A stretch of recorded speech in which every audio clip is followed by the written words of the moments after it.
আসসালামু আলাইকুম। একটা বিষয়টি হলো আমরা মানুষ মাটির তৈরি।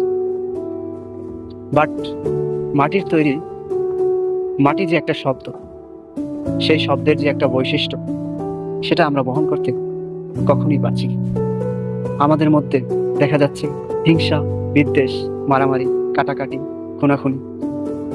কিন্তু আমরা কি মাটির তৈরি? এত কেন আমাদের মধ্যে এই হিংসা, বিদ্বেষ, মারামারি?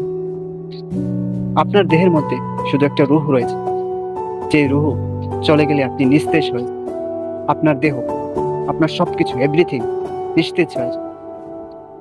তো কিছুদিন পরে আপনি, রুহটা যখন চলে যাবে, আপনার কোনো চিহ্ন থাকবেন, পরে রবে আপনার সৃষ্টিকর্ম, পরে রবে আল্লাহ তাআলা যা দান করেছেন আপনাকে।